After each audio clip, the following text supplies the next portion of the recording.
SCP-001-05's tale explores the history of the factory, an anomalous facility built in 1835 by James Anderson.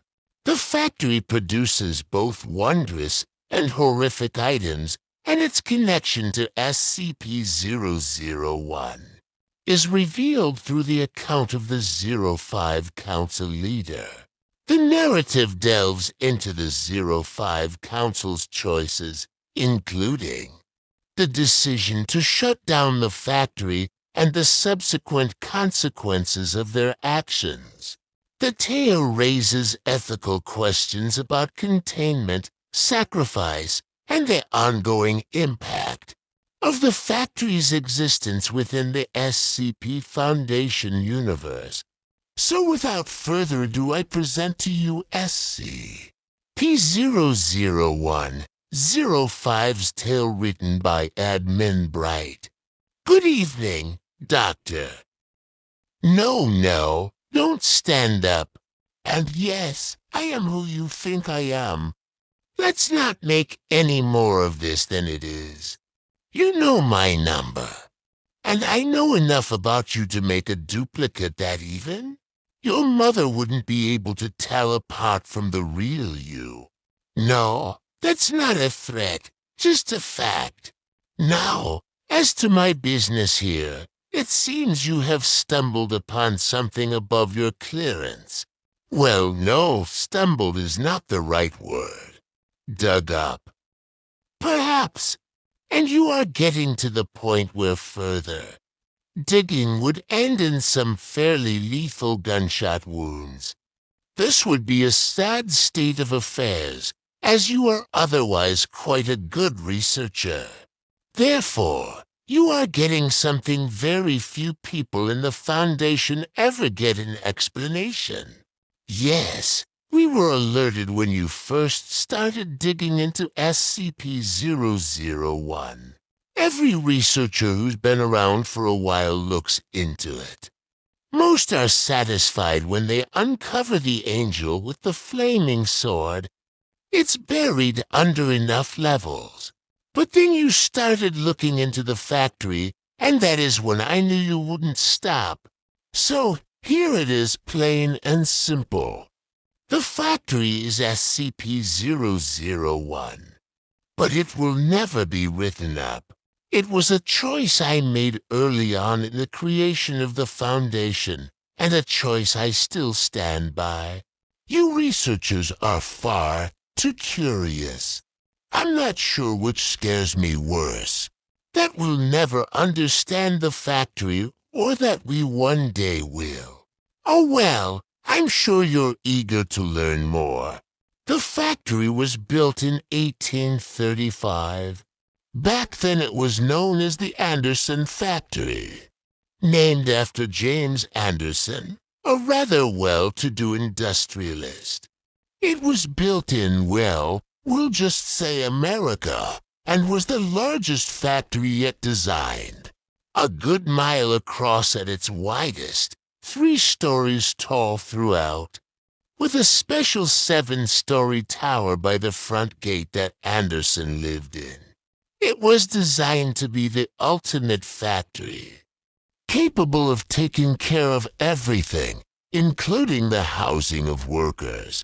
People could be born, work, live, and die without ever leaving the confines of the factory.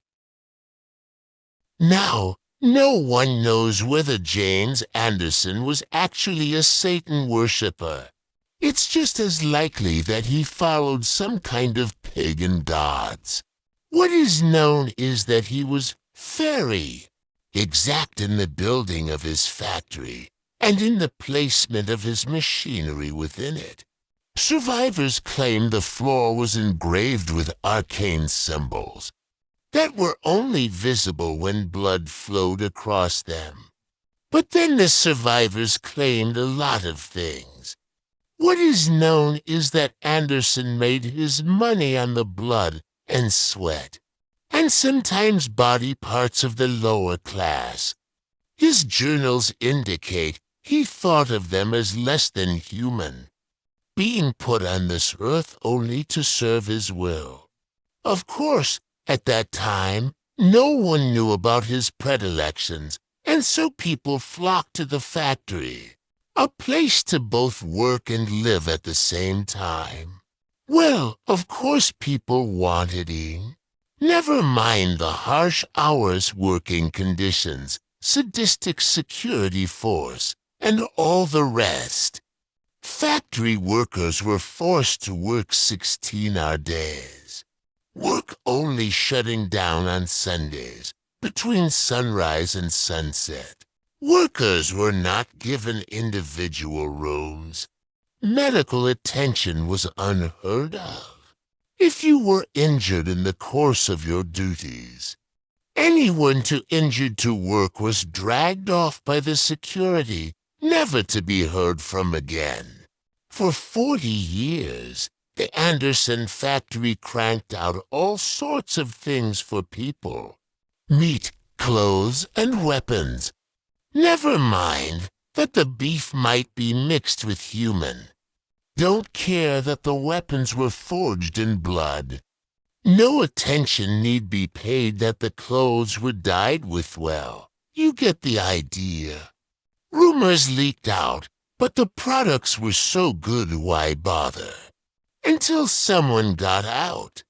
I never met the brave soul who managed to escape, but she managed to meet with President Grant, and in 1875, he enlisted my aid.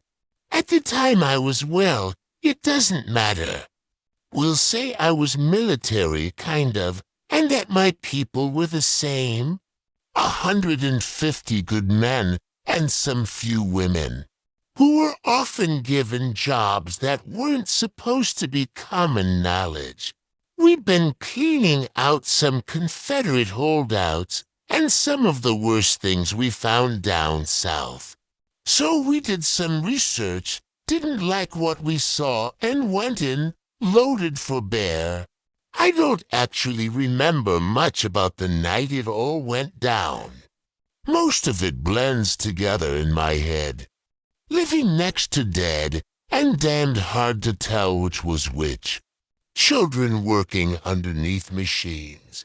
The majority of the flesh scoured from their bones by the great wheels and cogs, and the other things.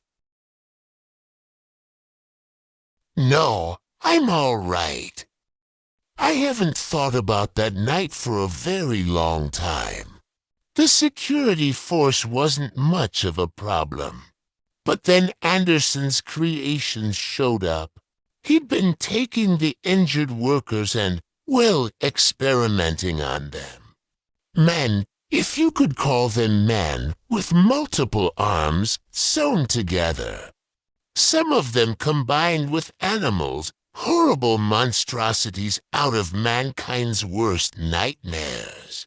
They kept coming, wave after wave of not quite living creatures. I lost a lot of good people that night. And then we found Anderson's breeding pits. Girls as young as 8, chained to the walls, forced to be nothing more than. I'm sorry.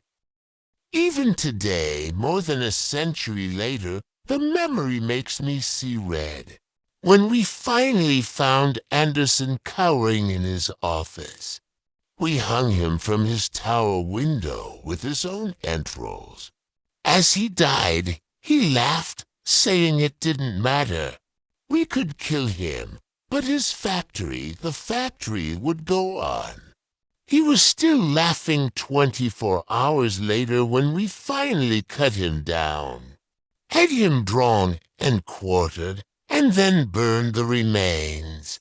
The entire time he uttered blasphemies that I don't like to think about. We spent a week cleaning that place out, freeing the workers, putting down the things we found in the basements and many lightless rooms. We pulled out things that were useful, stopped them in a house near the gate, tried to make sense of everything. 150 of us went into that hell pit that night, and only 93 came out. By the end of that week, we were down to 71. But the things we found in there, my God. Well, you've been with the Foundation a while. They wouldn't seem as amazing to you, but we found toy guns that shot real bullets. A yo-yo that would flay the skin from anyone it touched. Hammers that only worked on human flesh. A breed of skeletal horse that ran faster than anything we'd ever seen. Cloaks that seemed woven from the night itself. And let men access a shadowy dimension that I get away from myself. We found tools both wondrous and horrible. And we were faced with a choice. I gathered my highest ranking. Well, we'll call them officers to me, and we tried to figure out what we would do. They all had opinions. The chaplain, he had gone a little crazed. Thought all these objects must be miracles sent from God, holy relics to be worshipped. Making and selling these things to the highest bidder. The Injun we all called Bass, due to his deep-speaking voice. He called these things an abomination, and declared that we should hunt down and destroy everything we could find. And Smith thought we should take this stuff back to the president. The only one without an opinion was the old man, but he never said much of anything anyways. We argued for hours, days, trying to work it out. Me, I thought we were sitting on a gold mine, all right. But that we could use these things, these objects, to hunt down some of the scary things we'd run into down south. The other monsters this world had to offer. And use this factory for good as a place to contain these things. Find a way to make them work for our fellow man, or at least protect our fellow man from having to deal with them. I'm sure you can figure out what happened. The chaplain snuck away in the night with his devotees, taking a couple of small items with him. Marshall we kicked out when we found him abusing his authority. He promised he'd get revenge. And that little Dawkins shit led the rest of their group off with some of the Jewisher items. Bass and his people tried to light the whole damn thing on fire, then just left when it didn't work. And Smith left to report back to the president. I did manage to get him to promise me he'd tell Grant the factory had been destroyed. I had big plans for that place. Of course, it was kind of hard to follow through on big plans when you only have 12 other people to work with.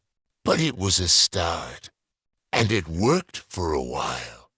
We had these amazing toys, and finding people to work with us was easy. Back then, going off the grid was as simple as leaving town. We knew what we wanted, we knew what we could be. Leventhal set out getting us backing. A simple invention here, some well-invested money there, it all worked out. White and Jones set out getting us other backing. In our previous work we'd found out some interesting things about people. Some secrets that powerful men didn't want getting out. And with our new position helping keep secrets, we got more people asking us to deal with their secrets. Blackmail is a dirty word, but it works. Bright, Argent, and Luminu got to work cataloging the items. Light and Bright's wife. The nurse, they made sure we kept ourselves healthy. Hey! No, it's just remembering Light. She had such unusual ideas about hygiene for the time. Brilliant woman. Kozov, Fleischer and Karnoff dealt with training the troops. Tesla and Tamlin were in charge of figuring out how to take advantage of the items without making it obvious. We lost. The things came, and they destroyed us, rode over our emplacements, slaughtered our people, shrugged off our weapons like they were nothing. I watched my 13 go down, left and right, just trying to hold the factory. And I, their leader, their friend, their father figure, godfather to the Brights for young children, confidant, sometimes lover, always the confessor. I ran like a scared little schoolboy deep into the dark guts of the factory. I was chased by the things, always just one step ahead. I could hear them behind me, feel their breath upon my neck, and I came to a door I'd never seen before. A bronze door, covered in Arabic script of some sort. I've never been one for languages, especially not the curvy bullshit that they use. But I didn't care. They were coming for me, and I threw the door open and dived through it. Everything inside was different. There was a feeling of peace, that nothing could hurt me here. The light was this dark red, but still felt right. My ears were filled with the steady thrumming of a gigantic heartbeat, and in front of me were the remains of Anderson. It spoke to me then, but I'll be damned if I could tell you exactly what it said. What it told me was more meaning than exact. It offered me hope.